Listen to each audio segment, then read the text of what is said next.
I, 58F, have always believed that family is the anchor in the storm of life. For 30 years, I built my family with love, patience, and an open heart. I raised two sons, Mark and David, to be good men. I thought I had succeeded. When my older son, Mark, married Tiffany 10 years ago, I welcomed her with open arms. I saw her not as a daughter-in-law, but as another daughter. I taught her my grandmother's recipes. I helped them put the down payment on their first house. I babysat my grandchildren, Lily and Tom, whenever they asked. I did everything I could to be the supportive, loving mother-in-law I always wished I had. But over the years, a subtle poison had seeped into our family, and its source was Tiffany. It started with small things. A backhanded compliment about a dish I would bring to a potluck. "Oh, Helen, this casserole is so charmingly retro," she would say, with a smile that never quite reached her eyes. Then came the jokes at my expense, always framed as gentle teasing. She would comment on my clothes, my hobbies, my way of speaking, always in front of others, always with a laugh that invited everyone to join in at my expense. Mark, my son, would just chuckle along. "Oh, Mom, she's just kidding. You know Tiffany's sense of humor," he would say, patting my arm while his wife's eyes gleamed with a small, cold victory. I tried to ignore it. I told myself I was being too sensitive. I did it for Mark. I did it for my grandchildren. I absorbed the little cuts and slights for the sake of peace. The breaking point came during our monthly family movie night. It was my turn to host. I had spent the entire day cooking. I made homemade pizzas with everyone's favorite toppings, a big bowl of popcorn, and a 7-layer dip that was legendary in our family. The kids were excited.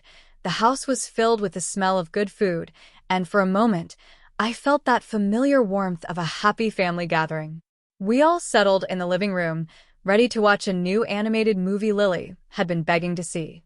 As I brought in the final tray of snacks, Tiffany looked up from her phone and sighed dramatically. "Helen, you really went all out again, didn't you?" she said. Her voice was loud enough for everyone to hear. I smiled, trying to keep my tone light. "I just want everyone to have a nice time," I said. She let out a short, sharp laugh. "It's just a movie night, not a state dinner. Honestly, you're just so extra." The word hung in the air. Extra. It was not the worst thing anyone had ever said, but coming from her after years of similar comments, it felt like a slap. It was designed to diminish me, to make my efforts seem foolish and desperate. The worst part was the silence that followed. My younger son, David, shifted uncomfortably on the couch.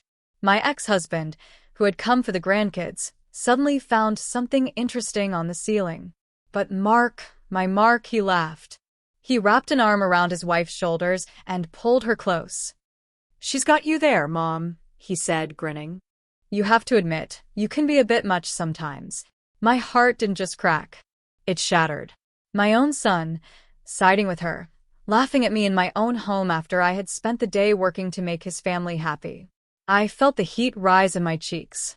All the years of biting my tongue, of forcing a smile, of telling myself it was not a big deal, they all collapsed in that one moment. I looked at Tiffany's smug face, her perfectly painted lips curved into a triumphant smirk. She had won again. She had successfully framed me as the overbearing, try-hard mother-in-law, and our family as her audience. I wanted to scream. I wanted to throw the tray of snacks on the floor. I wanted to tell them all what I really thought of her condescending attitude and my son's spineless complicity. But I did not. I took a deep breath, placed the tray on the coffee table with a steady hand, and forced a smile that felt like it was made of glass. "Well, I'd rather be extra than not enough," I said, my voice dangerously quiet. "Enjoy the movie." I turned and walked out of the living room, heading toward the kitchen. I did not want them to see the tears welling up in my eyes. As I stood at the sink, gripping the cool porcelain, I made a silent promise to myself. This was the last time. I was done being their punchline. I was done being the family doormat. Tiffany had drawn a line in the sand, and I was finally ready to cross it. I did not know how, but I knew, with a certainty that chilled me to the bone, that I was going to make her regret ever calling me extra. The peace I had worked so hard to maintain was a lie, and it was time to let the truth have its moment. And I would be the one to set it free. Later that evening, after everyone had left, the silence of my house felt heavy and suffocating. The leftover pizza sat on the counter, a sad monument to my failed attempt at family harmony. I walked through the living room, picking up discarded napkins and empty cups, my mind replaying the scene over and over. Tiffany's condescending tone, Mark's easy laughter, the way everyone else looked away, leaving me to stand alone in my humiliation. Each replay fueled the cold fire that had started in my chest. This was not just about a single insult. It was about a pattern of disrespect that had been allowed to fester for a decade. As I straightened the cushions on the couch, my hand brushed against something hard tucked between them. It was a small, leather-bound photo album. I recognized it immediately. It was Tiffany's. She often carried it in her oversized purse to show off new pictures of the kids to anyone who would look. She must have forgotten it in her haste to leave after her grand performance. My first instinct was to put it on the entryway table, to text her and let her know she had left it behind. That would have been the nice thing to do. That would have been the extra thing to do. But the woman who had smiled through Tiffany's insults for years was gone. A new, colder version of me was now in charge.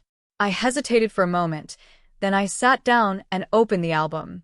My heart beat a little faster. I felt like a trespasser, but I could not stop myself. The first few pages were exactly what I expected. Professional photos of Lily and Tom, smiling their perfect, gap-toothed smiles. Pictures from their family vacation to a beach resort, with Tiffany looking flawless in a designer swimsuit and Mark beaming beside her. It was a carefully curated collection of a perfect life. I flipped through the pages, a bitter taste in my mouth. This was the image she projected to the world, the one she used as a weapon against my own, more chaotic, more genuine existence. I kept flipping, past birthdays and holidays, until I reached the back of the album. Tucked into a small plastic sleeve on the inside back cover was something that did not belong. It was not a glossy photograph. It was an old, yellowed newspaper clipping, folded into a tiny square. My fingers trembled slightly as I carefully pulled it out and unfolded it. It was from a small, local newspaper from the town where Tiffany grew up, dated about 15 years prior. The headline was small. Campus police disperse unruly gathering. The article was short, detailing a loud party near the local college that had gotten out of hand. And next to the short column of text were two small, grainy photographs. They were mugshots. The first was of a young man I did not recognize. The second, however, made the air leave my lungs in a rush. The hair was different, dyed a harsh black and cut messily, and the face was puffy and smudged with mascara, but there was no mistaking it. It was Tiffany. Beneath the photo was a name, Tiffany Tiff Connolly, and a charge, public intoxication and resisting arrest. I stared at the clipping, my mind reeling. This was not the Tiffany I knew. This was not the woman who judged my 7-layer dip and boasted about her quiet, studious youth. She had always painted a picture of a pristine past, of a girl who was too focused on her grades and her future to ever get into trouble.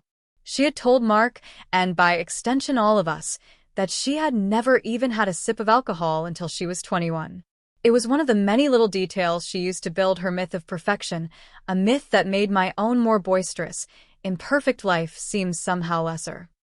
A strange feeling washed over me, a mix of shock and a dark, unsettling validation.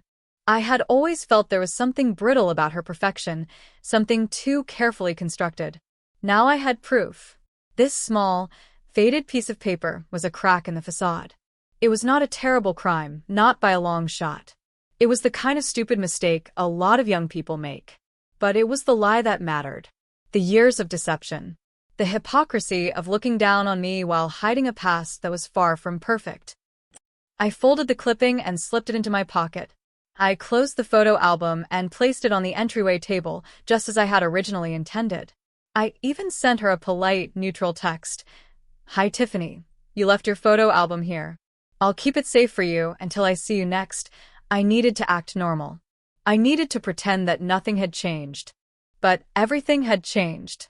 The game was different now. She thought she was holding all the cards, but I had just found an ace tucked away in her own back pocket. The cold fire in my chest burned a little brighter. This was not just about revenge anymore. It was about the truth. And I was going to find all of it. The next morning, I woke up with a sense of purpose I hadn't felt in years. The hurt from the previous night was still there, a dull ache in my chest, but it was now overlaid with a sharp, clear resolve. I made my coffee and sat down at my computer, the newspaper clipping on the desk beside me. The name in the article was Tiffany Connolly.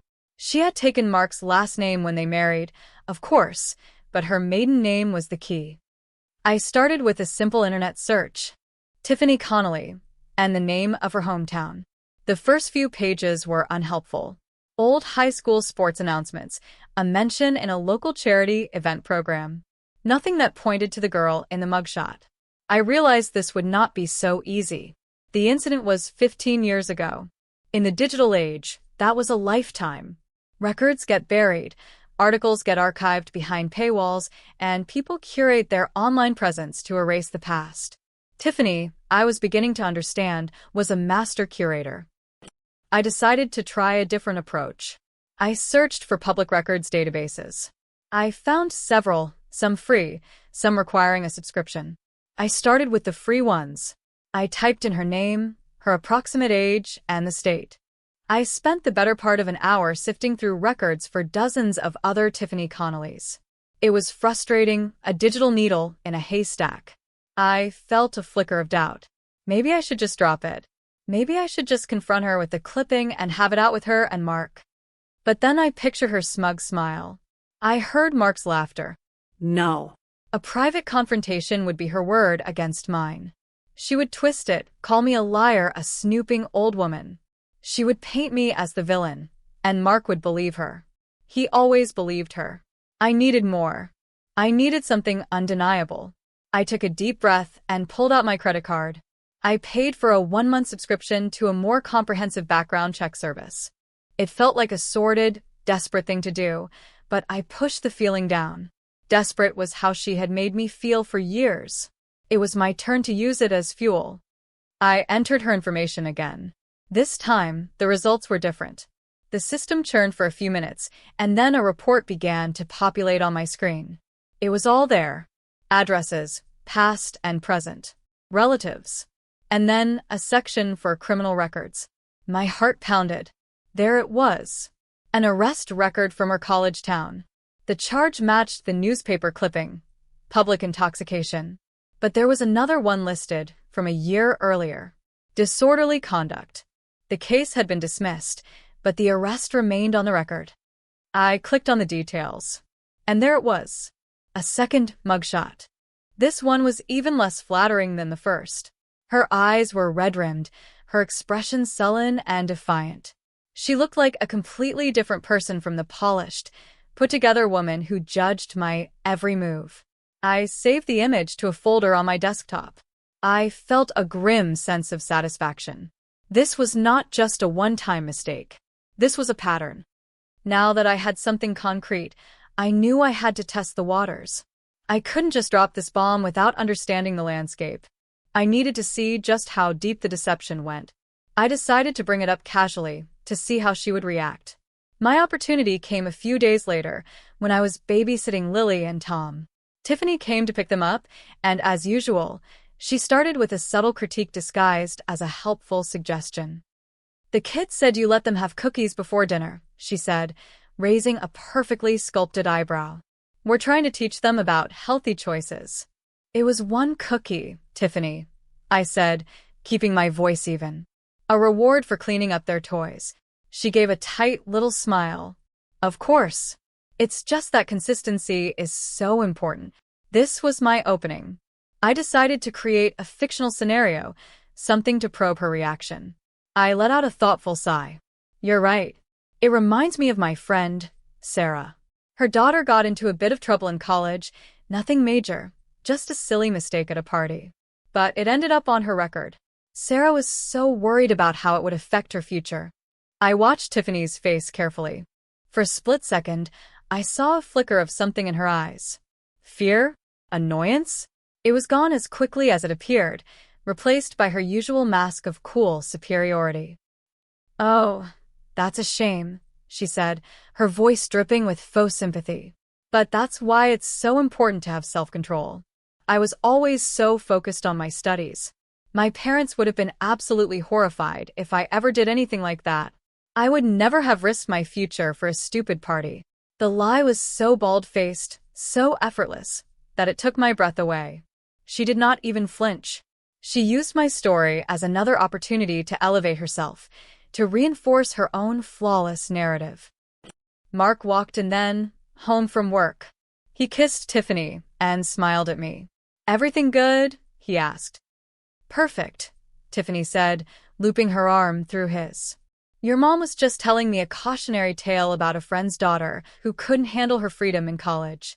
It's so sad what happens when young people don't have proper guidance." Mark nodded, looking at me with an expression that was halfway between pity and condescension. "Well, not everyone is as disciplined as you, Tiff," he said. "Tiffany has always been a role model. Not like some people who need to be the center of attention all the time." Another jab. Another casual dismissal of me, delivered right to my face. He did not even realize what he was doing. He was so thoroughly under her spell that he saw me through her eyes, a loud, extra woman who was somehow less than his perfect, disciplined wife.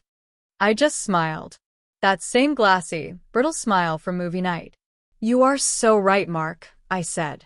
"Tiffany is truly one of a kind." They left a few minutes later, a perfect couple with their perfect children, leaving me alone again in the quiet of my home. But this time, I did not feel defeated. I felt galvanized.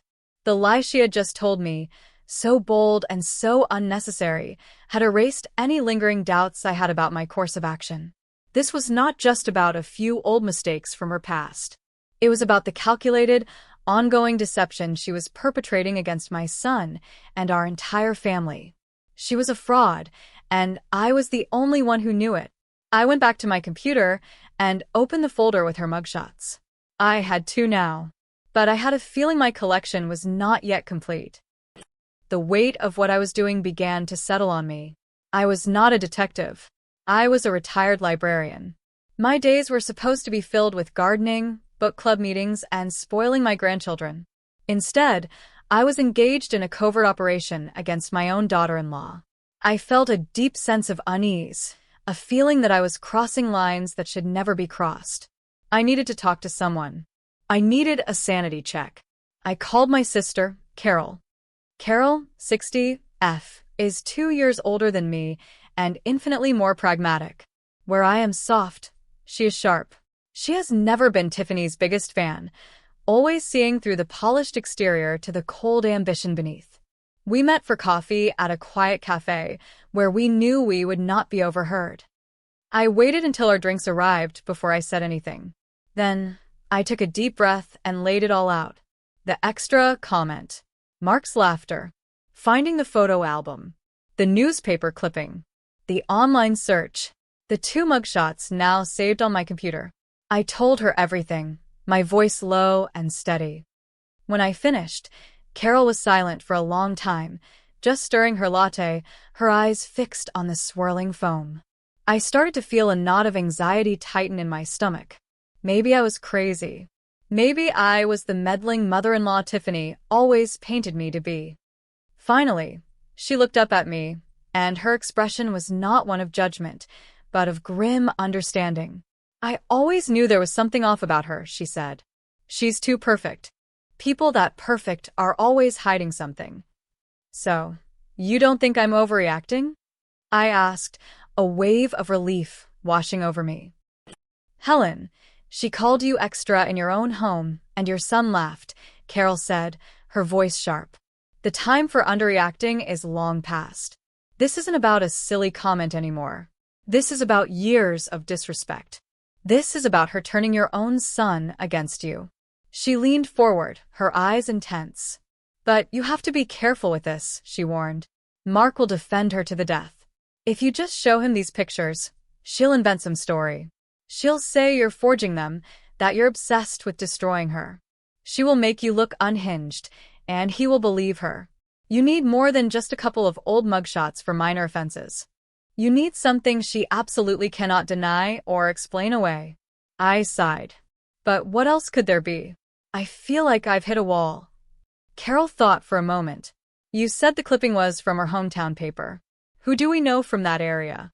Didn't the Millers live near there before they moved down here? I searched my memory. The Millers? You mean Susan Miller?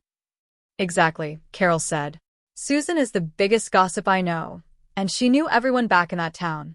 Her daughter was a couple of years older than Tiffany, but they might have run in the same circles. If anyone knows any skeletons in the Connolly family closet, it's Susan. It was a long shot, but it was the only lead I had. I felt a renewed sense of purpose. Carol was right.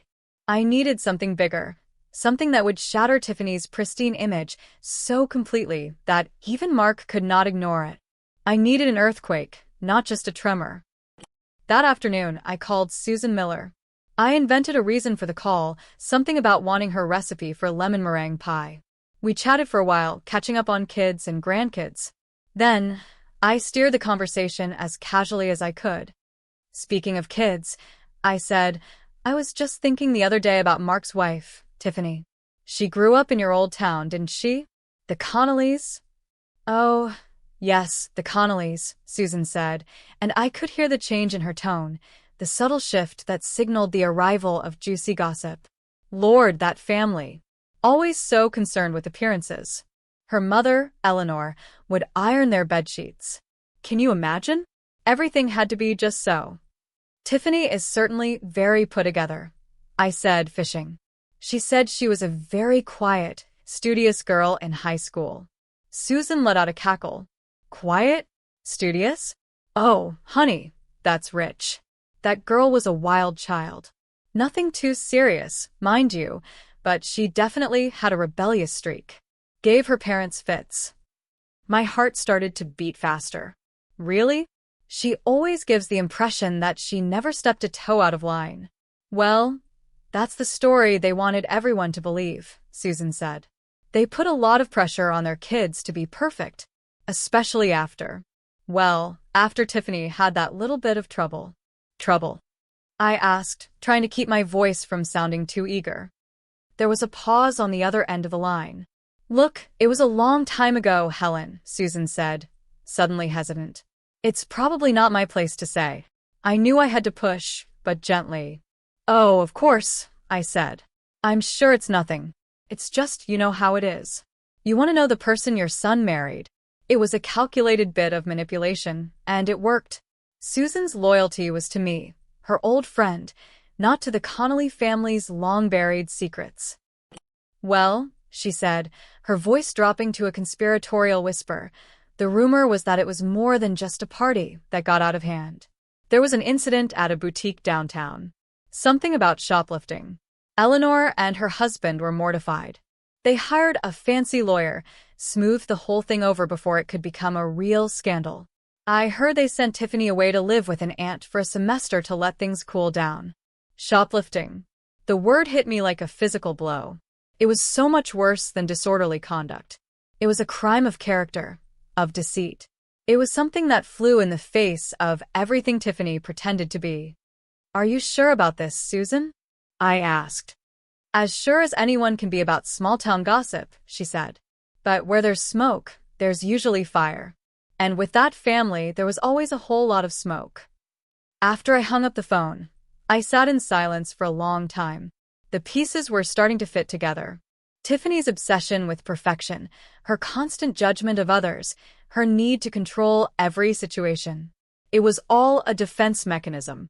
She had built a fortress of lies around her past, and she attacked anyone she perceived as a threat to its walls. And I, with my extra personality, my emotional honesty, and my refusal to be anything other than myself, was the biggest threat of all. My unease was gone, replaced by a cold, hard certainty. This was not just about getting even anymore. This was about protecting my family from a manipulator. Mark was so blinded by his love for the woman he thought she was, he couldn't see the truth. But I could. And now I had a new lead. A more serious charge. I went back to my computer, my fingers flying across the keyboard. I had another search to run, and this time, I knew exactly what I was looking for. The information from Susan lit a fire under me. Shoplifting. It was a concrete lead, something far more significant than her previous minor infractions. I went back to the paid background check website, my mind racing. The initial search had only shown records from her college town. But if she had been sent away to live with an aunt, as Susan suggested, the incident could have happened in a different county, even a different state. The challenge was figuring out where. I started by trying to piece together her family tree.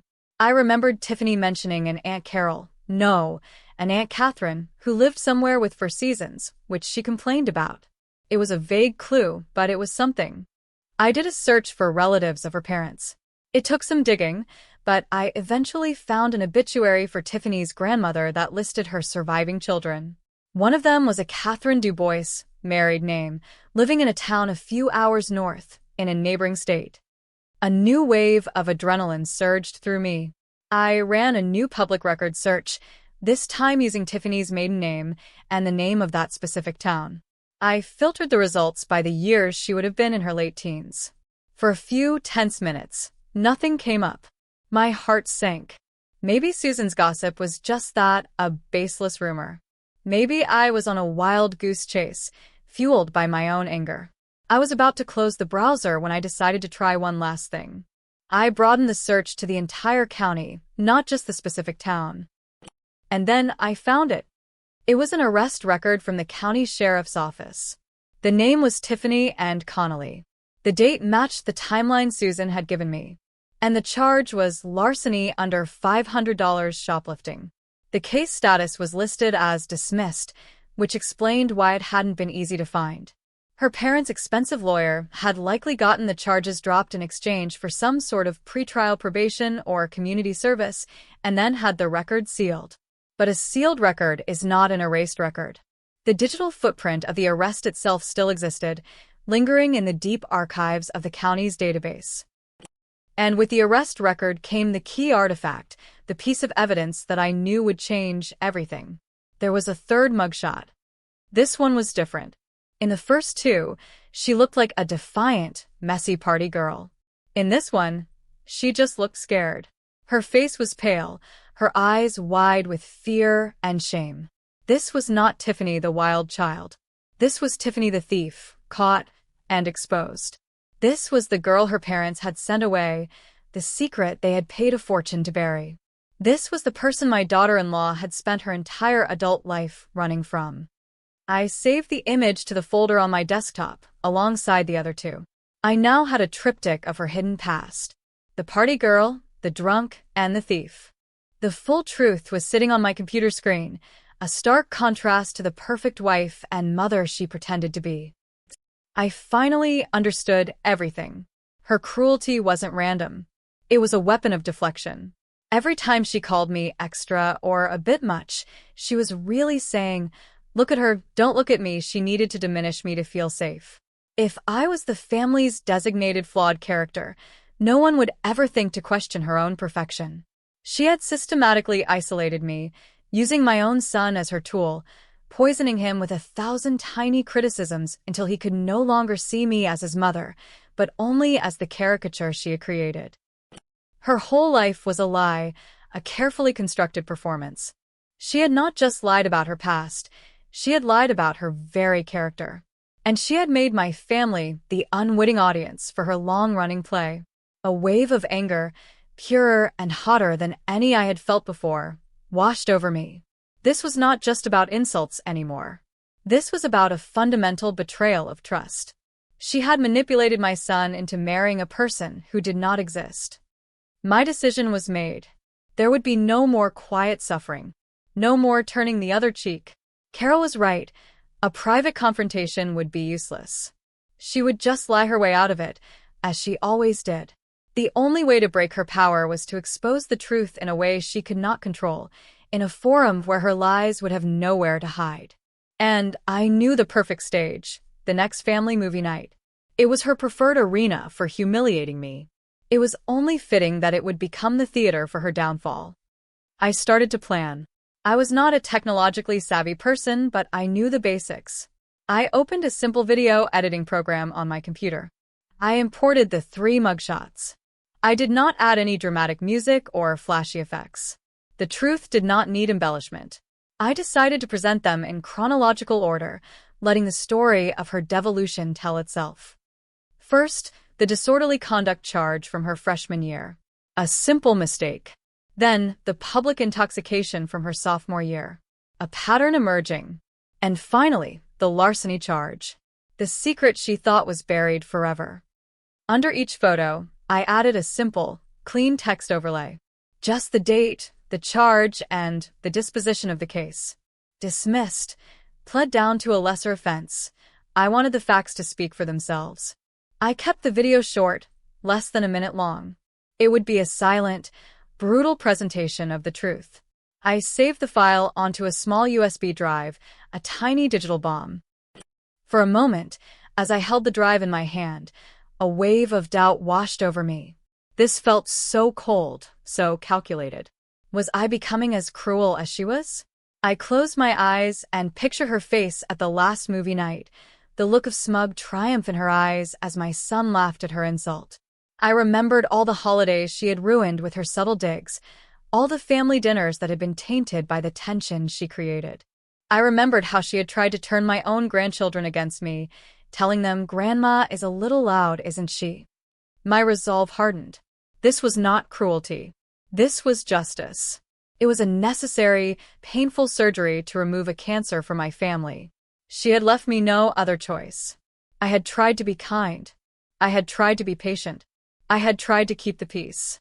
But the peace she offered was on her terms, in her control, and at my expense.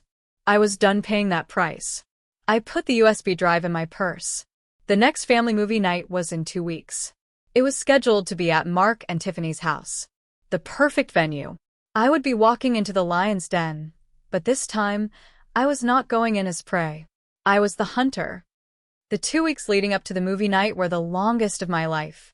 I felt a constant, humming tension under my skin, a mixture of dread and grim anticipation. I saw Mark and the grandkids once during that time, a brief visit in a park.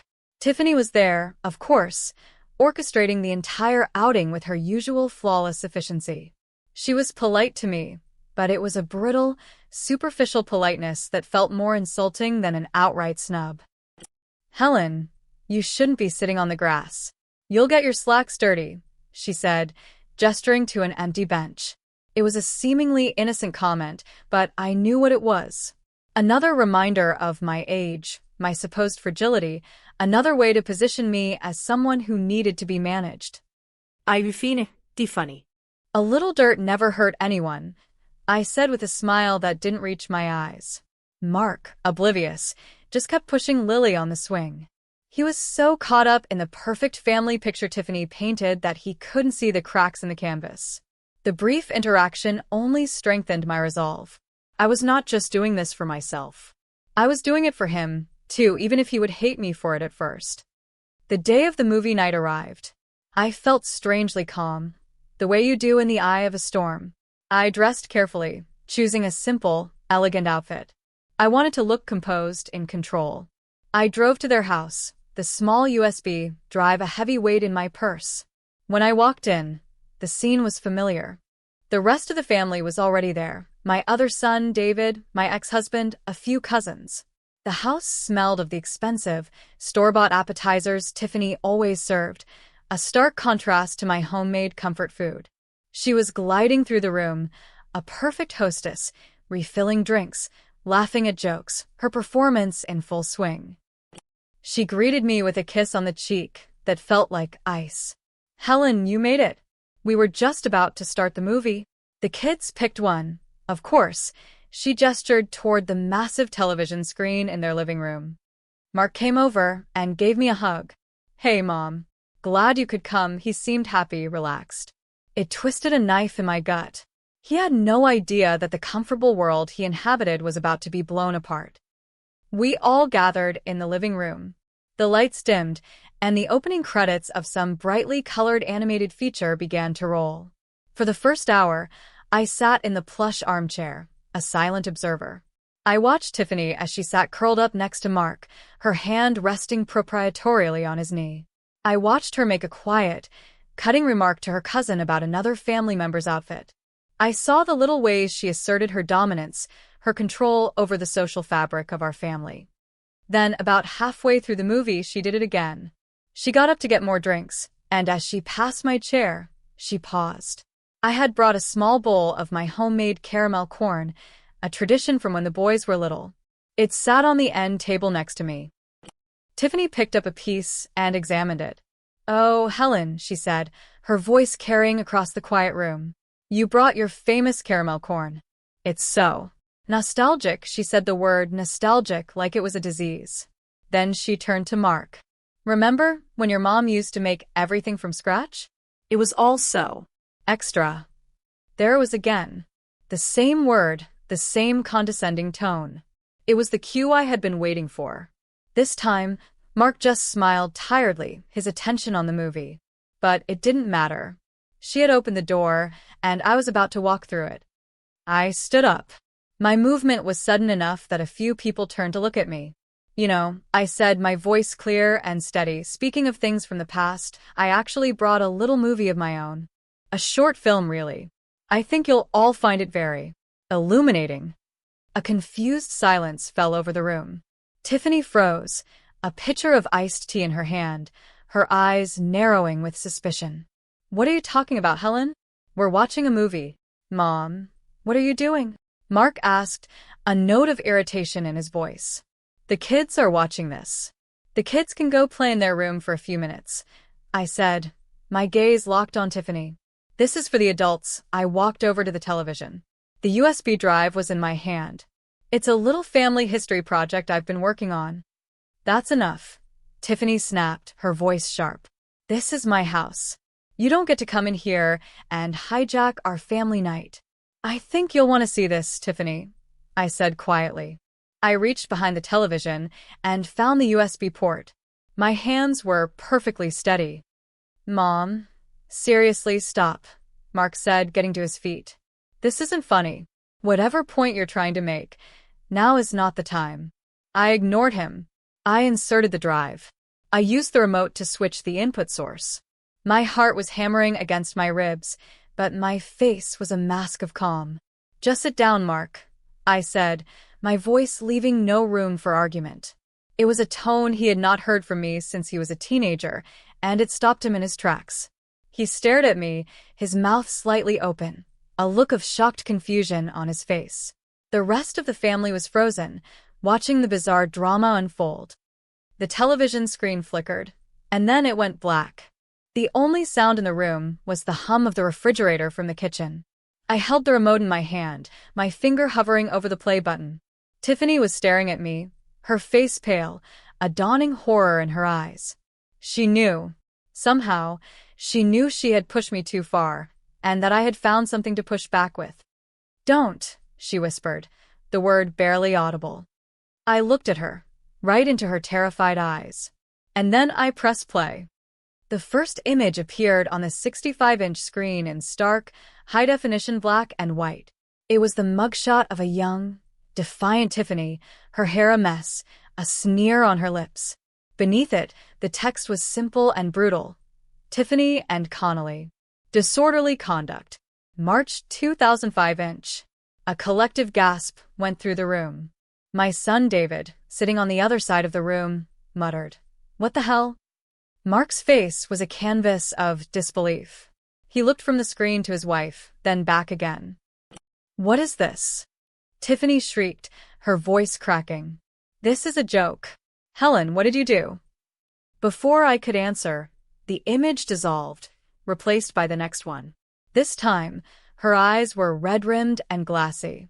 The text read, "Public intoxication. October 2006". "Mark, she's making this up," Tiffany cried, grabbing his arm. "This is crazy. She's crazy." Mark was speechless. He just stared at the screen, his mind clearly struggling to process what he was seeing. He looked at Tiffany, and for the first time, I saw a flicker of doubt in his eyes. "Tiff, what is this?" he asked, his voice weak. And then, the final image appeared. The coup de grâce. The photo of the scared young woman, her face pale with shame. The text was the most damning of all. Larceny. May 2007. Case dismissed. The room fell into a dead, shocked silence. The truth was out, displayed for everyone to see, undeniable and devastating. Tiffany let out a sound that was half sob, half scream. She tried to lunge for the television, to turn it off, but she seemed to stumble, her legs giving way. "This is fake," she yelled, tears streaming down her face, ruining her perfect makeup. "She faked this to ruin me. She has always been jealous of me, of my life with Mark." I finally spoke, my voice cutting through her hysterical cries. It was calm, measured, and devoid of any emotion. "They are public records, Tiffany," I said. "You just worked so hard to bury them. You call me extra. You call me too much. Maybe it's because you've been so busy trying to be small, trying to hide who you really are." I turned my gaze from her to my son. Mark was no longer looking at the screen. He was staring at his wife, his face ashen. The illusion had been shattered. The perfect woman he had married was a stranger. "Is this true?" he asked, his voice barely a whisper. "Just tell me, is any of this true?" Tiffany opened her mouth to speak, to offer another lie, another denial. But she looked at the faces around the room. She saw the shock, the judgment, the pity. She saw that her performance was over. The audience finally knew the truth. She couldn't answer. She just covered her face with her hands and collapsed into a sobbing heap on her expensive cream-colored carpet. The show was finally over. The aftermath was chaos. Tiffany's parents, who had been sitting in stunned silence, rushed to her side, shooting me looks of pure hatred. They started yelling, accusing me of being a monster, of intentionally trying to destroy their daughter. My ex-husband ushered the confused and frightened grandchildren upstairs, away from the screaming. The cousins and other relatives began to murmur amongst themselves, quickly making their excuses and filing out of the house, not wanting to be caught in the crossfire of a family imploding. Through it all, I stood by the television, calm and silent. I had lit the match, and now I was simply watching the fire burn. Mark hadn't moved. He was still staring at the spot on the floor where his wife was sobbing, his expression blank with shock. He looked like a man who had just woken up from a 10-year dream to find himself in a nightmare. Finally, he looked at me. There was no anger in his eyes. Not yet. Just a profound, heartbreaking confusion. "Why, Mom?" he asked, his voice hoarse. "Why would you do this?" "Because you gave me no choice, Mark," I said, my voice softer now. "For 10 years, I have watched her chip away at me. I have watched her turn you against me with 1,000 little cuts. I tried to talk to you. I tried to tell you how she made me feel. And you never listened. You always took her side. You let her disrespect me in my own home. This was never about her past. It was about her present. It was about the lies she tells every single day and the person she has turned you into." He had no answer for that. He just shook his head slowly, as if trying to clear it. His world had been upended, and he didn't know which way was up. I knew I had broken something between us in that moment, but I also knew it was something that had already been rotting from the inside for a very long time. I had just been the one to finally expose the decay. I turned and walked out of the house. I didn't say goodbye to anyone. As I drove home, the adrenaline began to fade, replaced by a profound and weary emptiness. I didn't feel triumphant. I didn't feel victorious. I just felt Done. the war was over. I didn't know yet who had truly won, but I knew the fighting had stopped. The first phone call came the next morning. It was Mark. I let it ring 3 times before I answered, taking a deep breath to steady myself. "Mom," he said. His voice was flat, exhausted. "Mark," I replied, keeping my own voice neutral. There was a long silence. I could hear him breathing on the other end of the line. "We talked all night," he finally said. "She told me everything." "Did she?" I asked. Or did she tell you her version of everything? He sighed, a sound heavy with a decade of willful ignorance. She admitted it was true. The arrests. She said she was young and stupid. She said she was ashamed, and she just wanted to leave it all behind her. She built a new life. She built a new life on a foundation of lies, Mark. I said, my patience wearing thin. And she did it by tearing me down to build herself up. Did she tell you about that part? Did she tell you why she needed to make me feel small? Why she needed to constantly insult me and make me the family joke? She said they were just jokes, he said weakly, echoing the same pathetic excuse he had used for years. She said she was insecure around you. You're so confident. She felt like she could never measure up. I laughed, a short, bitter sound. Oh, please. Don't you dare try to make me the villain here. She wasn't insecure, Mark. She was cruel. And you were her willing accomplice. Every time you laughed at one of her jokes, every time you told me I was being too sensitive, you gave her permission to continue. Did you ever, not once in 10 years, stand up for your own mother? The question hung in the air between us, heavy and unanswerable. He was silent for a long time. I had finally forced him to confront his own cowardice, and he had no defense. What do you want from me, Mom? He finally asked, his voice cracking. I want you to understand what you've allowed to happen, I said. I want you to take a good, long look at the woman you married, not the fantasies she created. And I want you to know that my door is always open to you and my grandchildren. But it is closed to her. Permanently. I will not have that woman in my house or in my life ever again. Those are my terms. You need to decide what you want to do with that. I hung up before he could reply. The boundary was set. The line was drawn. For the first time, I had stopped worrying about his comfort and had prioritized my own peace. Later that day, my other son, David, called. He had been a quiet witness to the whole debacle. That was intense, Mom, he said, his voice hesitant. Are you okay? I'm better than I've been in years, I told him, and I was surprised to find that it was the truth. I'm just tired of being made to feel small in my own family. I get it, he said, and there was a note of regret in his voice. Tiffany always had a way of doing that. It was like a little social game she was always playing, and none of us knew the rules. I just never knew what to say. Well, I said something, I replied. It's a shame it had to be so dramatic, but she didn't leave me any other way. No, he said quietly. I guess she didn't. It wasn't a full-throated endorsement, but it was an acknowledgement. It was more than I had ever gotten from Mark. The fallout in the wider family was swift. The story of the Mugshot montage spread like wildfire. At first, some of the blame was directed at me for my methods. I was called harsh, vindictive.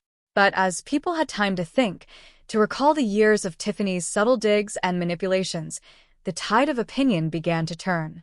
They remembered the times she had made them feel judged, the way she would subtly pit family members against each other. My sister Carol called to tell me that our cousin Sarah had confessed that Tiffany had once told her that her new haircut made her look matronly. Another relative recalled Tiffany loudly questioning their parenting choices at a family barbecue. My dramatic reveal had not just exposed Tiffany's past, it had validated the uneasy feelings that many people had about her, but had been too polite to voice. Tiffany's carefully constructed world crumbled. Her social standing within the family was destroyed. She could no longer play the part of the perfect, sophisticated matriarch in training. Everyone now knew what was beneath the facade. She and Mark stopped coming to family events. I heard through David that their marriage was in serious trouble. Mark was grappling with the fact that his wife was a stranger and a liar. Tiffany was grappling with the fact that her secrets were out and her power was gone. A few months passed. I hosted Thanksgiving at my house. It was smaller than usual. Mark and his family were not there, but it was peaceful. There was no underlying tension, no one making backhanded comments. David and his wife were there, and Carol and a few other relatives. We laughed, we ate my extra 7-layer dip, and it felt like a real family gathering for the first time in a long time. Late that evening, after everyone else had left, I was cleaning up in the kitchen when my doorbell rang. I opened it to find Mark standing on my doorstep, alone. He looked tired, older than his years. "Can I come in?" he asked. I stepped aside and let him in. He stood awkwardly in my foyer. "I'm sorry, Mom," he said, the words sounding like they had been dragged up from somewhere deep inside him. "For everything. For not listening. For not defending you. For being a bad son. You were right. About all of it." He told me that he and Tiffany were in counseling, but he did not know if they would make it. He was seeing her clearly for the first time, and he was not sure if he liked the person he was seeing. He asked if he could bring the kids to visit me sometime. "Of course, Mark," I said, my heart aching for the pain he was in, but also feeling a flicker of hope. "My door is always open for you and Lily and Tom." He nodded, and for the first time in a long time, he looked at me with the warmth and love of the little boy I had raised, not the cold judgment of Tiffany's husband. I don't know what the future holds for Mark and Tiffany. That is their story to write. But I know what my future holds. It holds peace. It holds boundaries. It holds the quiet satisfaction of knowing that I stood up for myself. I didn't start the war, but I did finish it. The next time someone called me extra, I would just smile and say thank you. They had all finally learned that my extra was more than enough. It was my strength. And I would never let anyone make me feel small for it again.